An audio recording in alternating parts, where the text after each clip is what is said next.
Hey, everyone. Just a heads up that this episode discusses mental health and suicidal ideation. Take care while you give it a listen. I called up Jason Kander, mostly because I wanted to talk to him about this tweet that he'd sent. He posted it on February 16th. At the time, Senator John Fetterman had just announced he was checking himself into Walter Reed for inpatient treatment of his depression. Jason told his 300,000 or so followers, John Fetterman is far from the first senator to do this, but he's the first to have the stones to announce it. This tweet begs a follow-up question. So the thought was obvious to me, but I guess I'll start with the claim that I'm making, which is, by the way, pure speculation, but I'm sure I'm right. The chances that he's the only one dealing with something like this right now in the Senate are just about zero. For Jason, this knowledge is hard-earned. He himself ran for Senate in an attempt to flip a red seat blue, just the way John Fetterman did. He's also run for mayor of Kansas City, considered a long-shot bid for the presidency. But eventually, Jason dropped out of politics. And the reason why was his mental health. In his case, he had PTSD from the war in Afghanistan. Among other symptoms, it made him suicidal.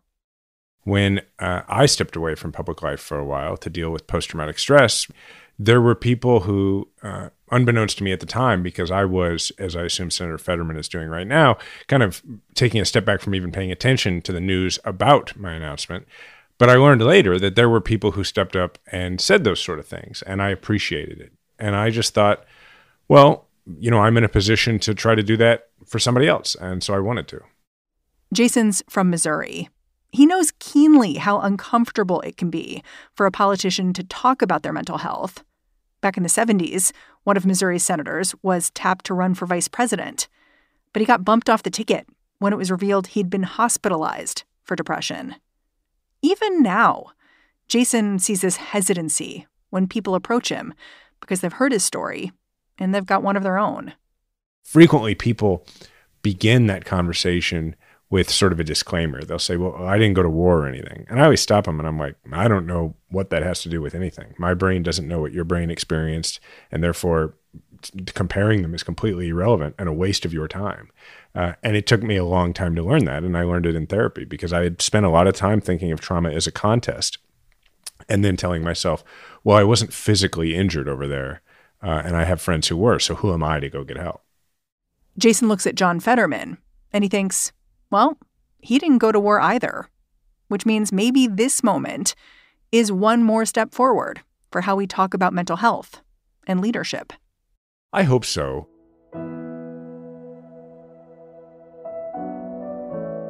Each time something like this happens, I think it is, I don't know if it's a turning point, but it certainly advances the ball. Today on the show, what might lie ahead for John Fetterman from a politician who's been there? I'm Mary Harris. You're listening to What Next? Stick around.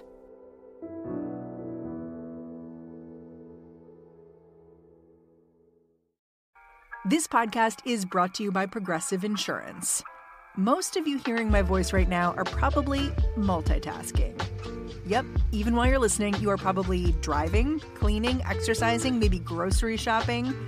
But if you're not in some kind of moving vehicle, there is something else you could be doing right now. Getting an auto quote from Progressive Insurance. It's easy and you can save money by doing it right from your phone. Drivers who save by switching to Progressive save nearly $700 on average, and auto customers qualify for an average of 7 discounts. Discounts for having multiple vehicles on your policy, being a homeowner, and more. So just like your favorite podcast, Progressive will be with you 24/7, 365 days a year, so you're protected no matter what.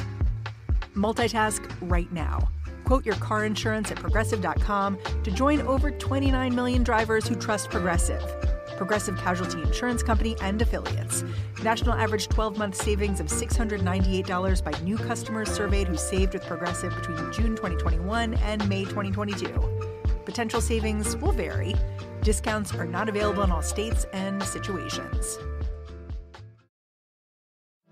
Hi, I'm Dahlia Lithwick, host of Slate's Amicus podcast, and I'm here to tell you that we have a special offer on Slate memberships. You can now get 3 months of Slate Plus for just $15, and you'll get no ads on any Slate podcasts, member-exclusive episodes and segments on my show Amicus, and shows like Political Gabfest and Slow Burn, and unlimited reading on the Slate site. And best of all, you would be supporting all of Slate's independent journalism as we cover everything that is happening in the news every day. Sign up for Slate Plus at slate.com/podcast plus. Again, that's 3 months for only $15. So sign up now at slate.com/podcasts plus. Jason Kander has been in the public eye for a while now. After serving in Afghanistan, he got into politics, starting with the Missouri House of Representatives. Then he went on to become the Missouri Secretary of State. But he started to get real national attention back in 2016. He was running for Senate at the time. It was a real long shot, considering he was taking on an incumbent, Republican Roy Blunt. But he made this ad, and it went viral. I'm Jason Kander, and Senator Blunt has been attacking me on guns. Well, in the Army, I learned how to use and respect my rifle. In Afghanistan... Yeah, so in the ad, I'm blindfolded. I'm assembling an AR-15, which is basically the exact same rifle as the M4 or M16 that I carried in Afghanistan. And I'm talking about why I support gun control. I also believe in background checks so that terrorists can't get their hands on one of these. I approve this message.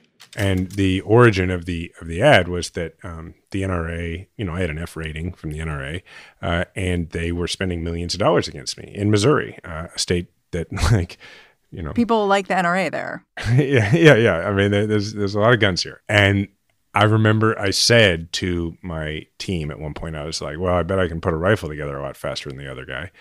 Because, I had lessons and training on it. And so they said, well, can you do it blindfolded? And I was like, well, probably. I'd never done it blindfolded, but I'd cleaned my weapon in the dark a lot. And so that's how we came up with the idea. And then we put it out there. And the idea was for it to be sort of a muscular response. And people loved the ad. It was like this rocket fuel for you as a politician, I felt like. And I'll tell you, Mary, I was nervous about this aspect of it because, as you know, a U.S. Senate campaign like that, it's really two campaigns. You have to run the campaign to get votes in your state, but there's not enough money in Missouri to fund a U.S. Senate campaign on either side by itself. So you also have to run this national campaign that says, I can win, right? And you have to appeal to those voters from all over the country. And so what I was worried about was I knew that people in Missouri would understand exactly what I was saying and they would see it as a pro-gun safety ad. I was worried to some extent that people who live in places like New York City, LA, Chicago would look at it and be like, why does this guy have this rifle? That they would bristle at it. But we were really relieved when we put out the ad, and instead what happened is right away, the organization that is now Giffords immediately put out a release saying this is the way that Democrats should talk about gun safety. Jason Kander ended up losing that Missouri Senate race, but his political career had taken off anyway. In fact, in one of his last interviews as president, when Barack Obama got asked about the future of the Democratic Party, Jason Kander was the first person he mentioned. My guy in Missouri, Kander, who lost, but seems extraordinarily talented, seems like a sharp guy, and I hope that he gets back on the horse. This shout-out sparked talk of a presidential run for Jason. It also put him in the same rarefied circles as Senator John Fetterman, both of them anointed with a glowing hope for the Democratic Party. I wish I had gotten treatment prior to entering that arena, because then I think I really would have had fun and enjoyed it. But instead, what was happening for me is that my undiagnosed, unacknowledged PTSD that I was fighting and causing me to have terrible nightmares all night, really get no sleep for about 10 years, be sort of paranoid about being in danger all the time, having my family in danger, and a host of other really fun symptoms. What that meant for me was that it eventually also really affected my self-esteem. And I genuinely believed that I was sort of an irredeemable person, and that the only way to redeem myself was with these accomplishments or by going out and saving the world, basically. So running for office was kind of survival for you. Yeah, like I was fortunate that I had that available to me. I had that in front of me. So one of the other things people come up to me is they'll say, well, unlike you, like I turned to drugs or alcohol. And I'm always like, look, hold on. I'm like, let's not act like I was anything other than lucky that I just had this self-medication opportunity in front of me. I was using that as a salve, as a way to sort of try to argue back against what was happening to my self-esteem, which I had never had problems with prior to, deploying and coming home and it getting worse and worse over time. Despite the fact that he was feeling worse, Jason Kander couldn't stop running for office. After exploring that presidential run, he decided to think smaller. And in 2018, he put his name in as candidate for mayor of Kansas City. It is official. Former Senate candidate Jason Kander is running for Kansas City mayor. His announcement is having an immediate impact on the race. Councilwoman Jolie Justice. It was immediately clear that Jason was the leading candidate in this race. It was the first time in my life I'd ever not been the underdog. And boy, that should have been the most fun campaign to run, right? Because I'd gone from like back when I ran for the state legislature, nobody had any idea who I was. And I knocked on 20,000 doors to get elected. And then when I ran for Secretary of State, we put 90,000 miles on the car and won by not very many votes. And here I was, I announced I was running for mayor. And then I talked about it on Seth Meyers like 2 days later. But cleaning up didn't feel good. No, because I was just getting worse and worse at that point. And because the reason I had chosen to run for mayor was I was at the point where I was so exhausted from living the way I was living. So I had pivoted I was on track to run for president. And I just said, I got to go home. What I ended up feeling was maybe what's wrong with me is I've got to go make a difference that I can see. And I thought, if I can make a difference on violent crime in my town, I mean, my kids are 6th generation Kansas Cityans. So I care deeply about Kansas City. And I thought, well, that's what'll heal me. That's what'll fill up the void inside me. And in reality, it just got worse and worse and worse. And so it advanced quickly over those months, inability to sleep, nightmares, hypervigilance, feeling like I was in danger all the time, shame, guilt, this ever-present sort of anxiety, and other things. But what got me to that point was I had sort of this creeping suicidal ideation here and there for a while, for a few years, but now it was getting pretty bad. Now I was thinking more and more about ending my life. Yeah, the New York Times reported that your wife knew about this, and so she always made sure that she walked into the house ahead of your son because she worried she didn't want him to find you.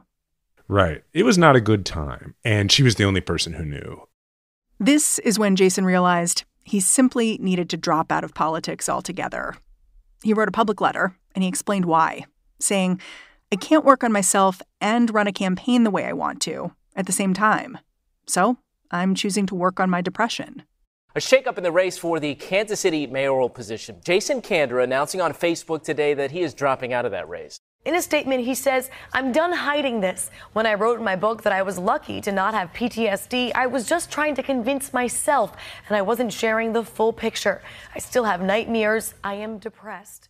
A lot of people focus on the openness and vulnerability of the public letter you wrote announcing you were dropping out. And it is remarkably open and vulnerable and honest about the fact that you couldn't keep running from your symptoms.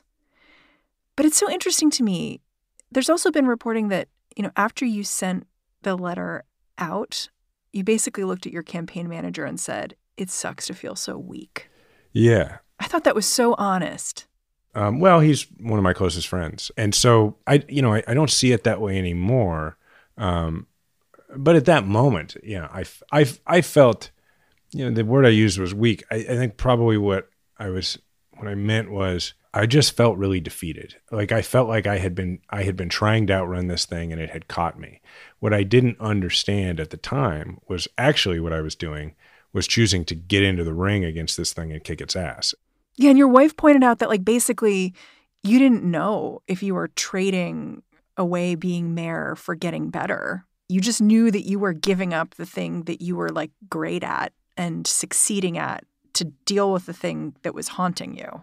Yeah. I mean, furthermore, I assumed because, at the time there was no precedent for this sort of thing, I assumed that it wasn't just that I was giving up the chance to be mayor. Like I figured, well, this is the end of me as a political figure of any kind. And frankly, I was like, I don't even know, like, will I get a job? Like, so I was trading in the one thing that was going really well, my career, for a leap of faith that I could get better.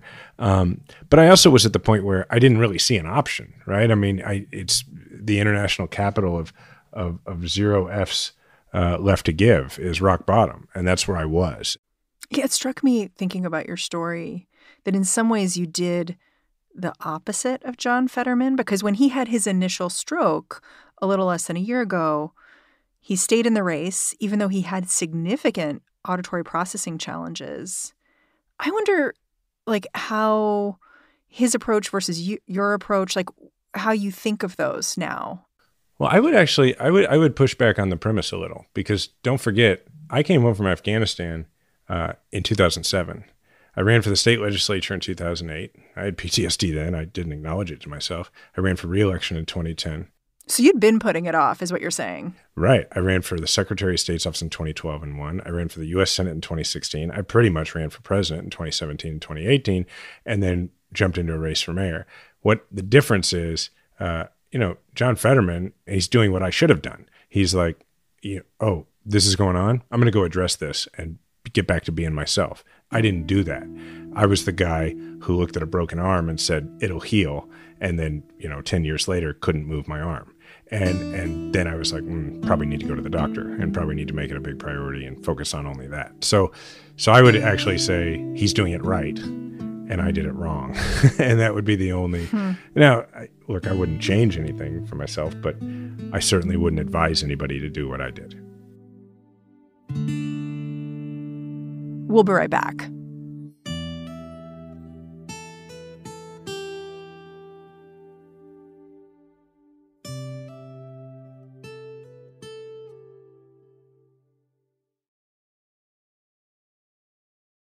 You said this thing that I thought was so interesting. You said, like, the one place you don't want to be famous is a psych ward. But I imagine it's really hard for someone like John Fetterman, covered in tattoos, like over 6 feet tall, to hide. And, like, how does that impact your treatment when you're this, like, public, private? You're dealing with something very private, but you're a public person. The good thing is, at least most of the clinicians are such professionals that, like, when I still go occasionally for like to sit down with my therapist at the VA, and it's very rare that somebody stops me at the VA, like, who works there and is like, can I get a selfie? Like, that doesn't really happen. They're professionals about it. But what is the more interesting, or I don't know, the more difficult challenge is once you've had treatment, or once you've started to get better, the rest of the world just kind of sees you through the last thing they knew. So, like, oh, there's that guy who dropped out of the race to go get treatment. Right. My wife joked for a while afterwards that, because people would come up to me and instead of being like, oh, I love your podcast, or, I voted for you, or the stuff they used to say, they would come and be like, oh man, I've really struggled with mental health, which was great. But Diana would joke, she'd say, oh, well, you're the most famous depressed person in America. Congratulations. And that's something I've had to reckon with. Like as I can remember people, like somebody in the produce aisle, would like lean over and whisper, like, the world is a better place because you're in it. And it's like, I appreciate, I was like, oh, thanks. Like, but it's like, I appreciate what you're trying to do there. But like, that person felt an obligation to try and convince me in that moment not to kill myself. And I find myself just like consoling that person, like, hey, thanks. I'm actually doing pretty good. And that's, I think, one of the harder parts about being a public person and going through this is because your interactions with people after you've addressed this tend to reinforce the way you saw yourself before instead of the way you see yourself now. And so, like, for me, in my case, like, an advantage I had that Senator Fetterman won't is, I was not in public office, and I wasn't, I took like 8 months out of public life. So, like, I just wore a hat and grew a beard, and like, people either didn't recognize me as much or just thought I looked really unapproachable. So I didn't have those interactions as much. Did that work? Like sort of hiding? Because you deleted Twitter too for a while, right? Yeah. I mean, it worked for a while. And then eventually what happened was, it's actually kind of funny. My therapist at one point, like I was getting toward the end of my regimen of therapy and I was doing quite well. And I was like focusing on other things. I was getting into really good physical shape. I was like back in the shape I had been in the Army. And he asked me, he said, okay, when you came in here, originally your goal right before you came in here was the presidency. And I was like, yeah. And he goes, and now your goal is what, like 6-pack abs? And I was like, yeah, I think I might get there. And he goes, so do we need to broaden your goals now that you're doing better? And I was like, I don't know. I'm really enjoying keeping my world small. And he said, okay, well, also we kind of both agreed that one of your goals was to be able to speak about all this stuff publicly to help other people.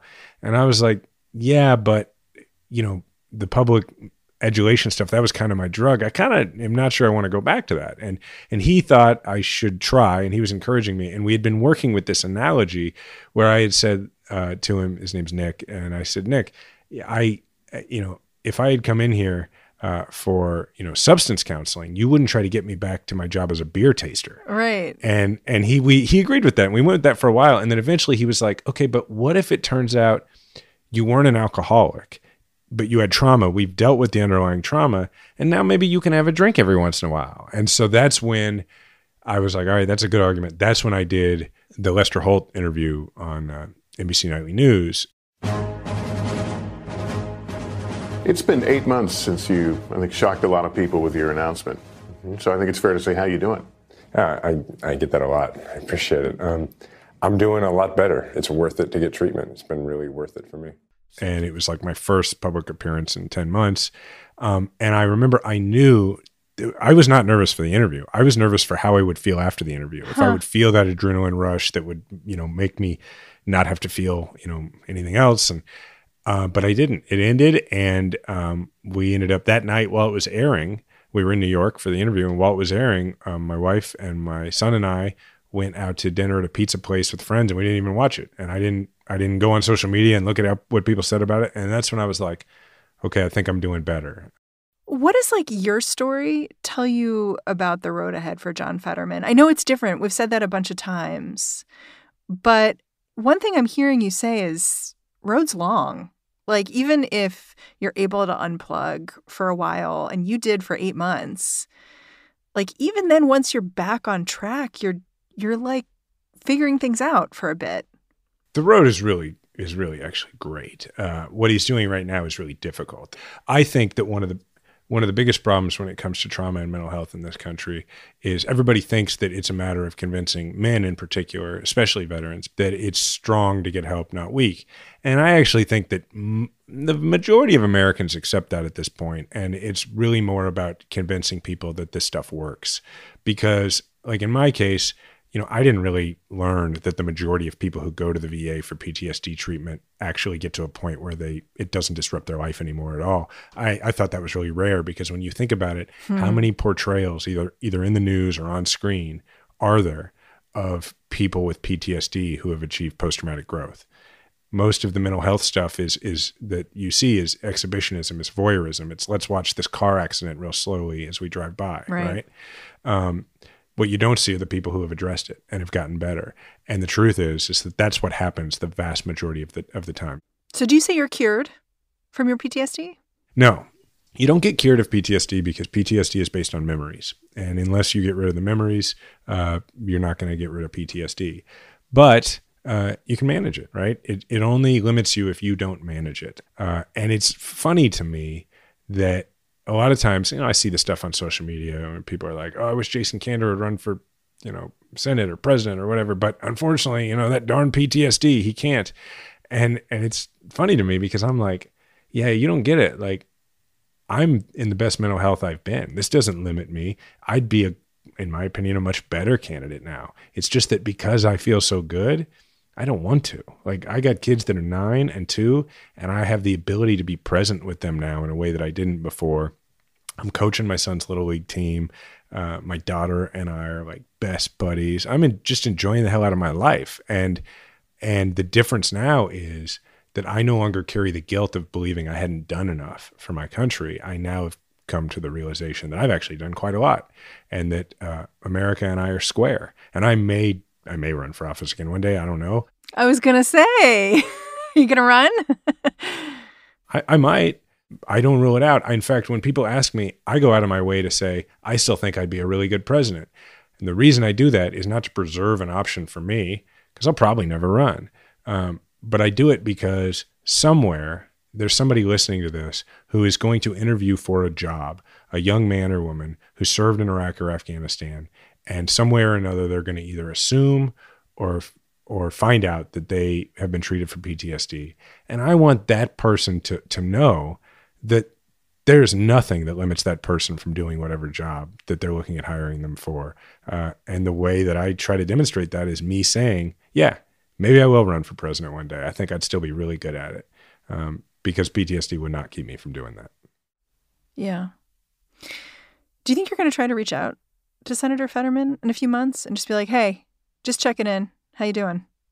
I'll just tell you what I've done. We have a bunch of mutual friends, and I've just said, hey, when he comes out of this, I don't need him to have any additional obligations or anybody to call back. But if he wants to talk, please make sure to let him know, here's my information. And just, if he ever wants to talk, I'm there.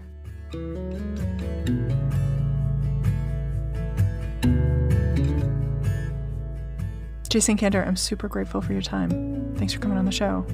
Oh, I enjoyed this conversation. Thanks so much for having me.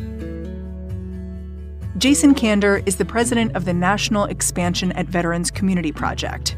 He's also the author of Invisible Storm, a soldier's memoir of politics and PTSD. All right, that's the show. If you're a fan of what we're doing here at What Next, the best way to support our work is to join Slate Plus. You can find out how by going on over to slate.com/whatnextplus. What Next is produced by Elena Schwartz, Anna Phillips, Paige Osborne, and Madeline Ducharme. We're getting a ton of support right now from Jared Downing and Laura Spencer. We are led by Alicia Montgomery with a little boost from Susan Matthews. Ben Richmond is the Senior Director of Podcast Operations here at Slate. And I'm Mary Harris. You can go track me down on Twitter, say hello. I'm at Mary's Desk. All right. Thanks for listening. Catch you tomorrow.